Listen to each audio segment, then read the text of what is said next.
அந்த Susheela agri clinic சிலாலேருந்து வரேண்ணா. சரிண்ணா. இப்போ நீங்கள் சவுக்கு சாகுபடி பண்ணிட்டு இருக்கீங்க. அன்னைக்கு கூட வந்தா உங்களை பார்த்தேன். ஆமாங்கண்ணா. நீங்கள் எம்டி வயலில் கூட களைக்கொல்லி அடிச்சுக்கிட்டு இருந்தீங்க. இப்போ என்னன்னா இந்த வயலில் இவ்வளோ பில்லு முளைச்சிருக்கு, என்னென்ன ஆச்சு? களைக்கொல்லி அடிச்சிங்களா இல்லையா?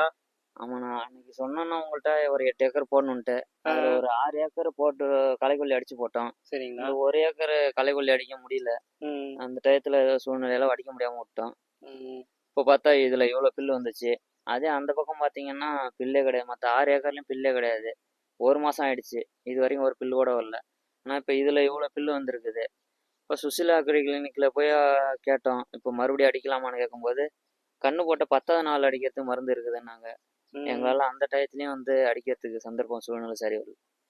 இப்போ பார்த்தா இவ்வளோ வந்துச்சு அதிகமாக. இப்போ அதிகமாக இவ்வளோ பில்லு இருக்கு. எங்கே விட்டாலும் பாருங்க, ஒரு ஏக்கர் எப்படி என்னென்ன பண்ணுறதுன்னே தெரியல. ஆளுக்கு விட்டாலும் ஆளு கூலி எங்கேயோ போயிட்டு இருக்கு. உங்களுக்கே தெரியும், களைவெட்டுக்கு ஆளுங்க கிடைக்க மாட்டாங்க, எதுவுமே கிடைக்க மாட்டேங்குது. செலவு ஏகப்பட்ட செலவு ஆகுது. இப்போ என்ன சொல்லலாம்னு கேட்டாக்கா, இப்பயும் அடிக்கலாங்கிறாங்க. ஆனால் பாதுகாப்பாக அடிக்கணும். அப்படியே அடித்தாலும் பில்லு வந்து கண்ட்ரோல், மேலே உள்ள பில்லு தான் கண்ட்ரோல் ஆகும். மறுபடியும் பில்லு வந்துட்டு இருக்குங்கிறாங்க. என்ன பண்ணுறதுன்னு தெரியல.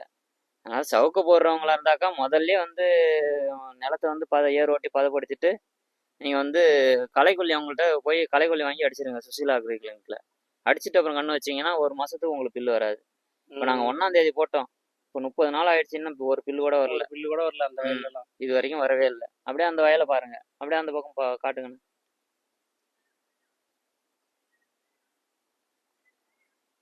கோரையை தவிர மற்ற எல்லா பில்லும் வந்து கண்ட்ரோல் ஆகிடுதுண்ணா.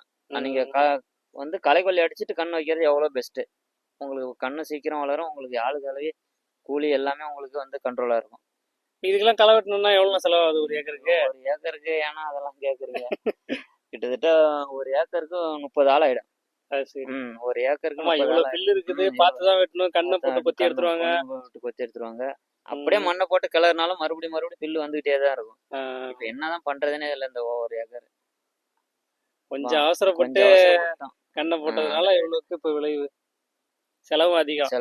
ஒரு 2 நாள் வெயிட் பண்ணி இதுலயும் களைக்கொல்லி அடிச்சிருந்தோம்னா இப்போ இந்த அளவுக்கு அவங்களுக்கு தொந்தரவு இருக்காது. இப்போ இந்த நிலத்தை என்னதான் பண்றதுன்னே தெரியல. ஆளும் கிடைக்க மாட்டாங்குது.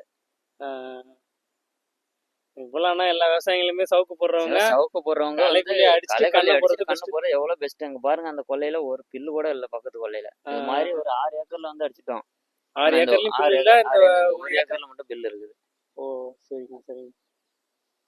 இதுல இருந்து கண்ணு கட்டின தூரம் வரைக்கும் வெறும் சவுக்கு தானே போட்டிருக்கு. இந்த ஒரு ஏக்கர் தான் அடிக்காம போட்டுட்டோம். பாக்கி எல்லாம் அடிச்சது எல்லாமே நல்லா கிளியரா இருக்குது. சரிங்க சரிங்க. இப்போ இதுக்கு என்னென்ன பண்ணலாம்? இப்போ இந்த அளவுக்கு களை வந்துச்சு, ஆளுங்க கிடைக்க மாட்டாங்க, என்னதான் பண்றதுன்னு தெரியல. இதுக்கு இப்போ உங்கள்கிட்ட இப்போ ஒரு மாசம் ஆயிடுச்சு, 30 நாளுக்கு. இதுக்கு வந்து உங்களுக்கு கண்ணு வந்து சாவாம களைக்கொல்லி அடிக்கிறது ஏதாவது களைக்கொல்லி இருக்குங்களாண்ணா? இருக்குண்ணா. ஆனா என்னன்னா கண்ணு மேல படாம தான் அடிக்கணும். இதே நீங்க வந்துட்டு கண்ணு போட்டு ஒரு 10 நாள்ல 10 நாள் டு 15 நாள்ல சொல்லியிருந்தீங்கன்னா கண்ணு மேலேயே அடிக்கிற மாதிரி களைக்கொல்லி இருக்கு. பில்லு வந்து இளம் பில்லா இருந்திருக்கும். 2 இலை 3 இலை உள்ள பில்லா இருந்திருக்கும். அந்த டைம்ல பாத்தீங்கன்னா கண்ணு மேலேயே அடிக்கிற மாதிரி களைக்கொல்லி இருந்தது. அதை நீங்க அடிச்சு விட்டுருக்கலாம். ஆனா இப்ப என்ன ஆயிடுச்சுன்னா, ஒண்ணு கண்ணு போறதுக்கு முன்னாடி ஒரு களைக்கொல்லி அடிக்கணும். அப்படி இல்லையா கண்ணு போட்டு 10 டு 15 நாள்ல ஒரு களைக்கொல்லி அடிக்கணும். அதையும் நீங்க மிஸ் பண்ணிட்டீங்க. இப்போ ஒரு மாசம் ஆயிடுச்சு, பில்லு முத்தின பில்லா இருக்கிறதுனால கண்ணை ஒதுக்கி அடிக்கணும். அதுக்கு வேணா அந்த லான்சர் கிட்ட நம்ம உங்களுக்கு ஏற்கனவே காட்டணும். அது எப்படின்னா கண்ணு மேல படாத மாதிரி 2 சைடும் ஃப்ரேம் வச்சிருப்போம். அது நம்மள்ட்ட இருக்குங்களா? அது நம்மள்ட்ட இருக்குது. வேணா அது வேணா நீங்க வாங்கிக்கலாம். அது வாங்கிட்டு நீங்க என்ன பண்ணணும்னா கண்ணு மேல படாத மாதிரி பிடிச்சிட்டு போயிடணும். அது எப்படின்னா இப்ப நீங்க ஒரு 3 அடி கேப் போட்டு போட்டிருக்கீங்களா, இந்த சென்டர்ல மட்டும் பிடிச்சிட்டே போயிடணும்.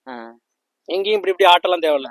நடுப்புறம் மட்டும் பிடிச்சிட்டே போயிட்டீங்கன்னா கண்ணு மேலேயும் படாது, கண்ணும் சேஃபா இருக்கும், பில்லு மட்டும் காஞ்சிரும். சரிங்கண்ணா. அந்த மாதிரி களைக்கொல்லி வாங்கி அடிச்சிங்கன்னா. ஆனா இப்ப களை வெட்ட நீங்க செலவு பண்ணணும்னா எவ்வளவு செலவு பண்றது? ஏக்கருக்கு 10,000 ரூபாய் ஆயிடும். 12,000 வந்துடும். அதுக்கு பேசாம ஒரு 2,000 3,000 களைக்கொல்லி வாங்கி அடிச்சுட்டு விட்டீங்கன்னா பரவாயில்ல. அதுக்கப்புறமேட்டு கூட ஒரு 2 இலை 3 இலை பில்லு வரும். மறுபடியும் என்னன்னா 1 மாசம் 1.5 மாசம் கழிச்சு தான் வரும். அந்த டைம்ல வேணா 2 இலை வரும்போது நீங்க கண்ணு மேல அடிக்கிற களைக்கொல்லி வாங்கி அடிச்சுட்டுருங்க. இப்ப சவுக்க பொறுத்த வரைக்கும் நான் களை வெட்டவே தேவையில்லண்ணா. நீங்க களை வெட்டினா இதுல என்ன அப்புறம் உங்களுக்கு லாபம் இருக்கு? ஒண்ணுமே லாபம் இருக்காது. ஆமா, களை வெட்டுறதுக்கு தான் செலவு இருக்கும். களை வெட்டுறதுக்கும் உரம் போடுறதுக்கு மட்டும் தான். சவுக்க பொறுத்த வரைக்கும் உரம் மட்டும் போட்டாலே போதும். எதுவும் ஆள் கிடைக்க மாட்டாங்க தான் இப்ப நம்ம சவுக்கையே போடுறோம். அதுக்கு பேசாம களை வெட்டுற மாதிரி கல்லையே போட்டு போயிடலாம்ல. இப்ப ஆள் கிடைக்காதனாலதான் சவுக்கு போட்டுட்டு இருக்குது. ஆனா இப்ப இந்த அந்த அளவுக்கு செலவு பண்ண முடியாது. இப்ப நீங்க என்ன பண்ணலாம்னா, இப்ப ஒரு களைக்கொல்லி 1க்கு 2 களைக்கொல்லியா அடிச்சு விட்டு கண்ணுக்கு உரத்தை போடுறதுதான் பெஸ்ட். உரத்தை போட்டு கண்ணை வளர்த்து விட்டுறோன்னு தான் 2.5 வருஷத்துல வெட்டிடலாம்.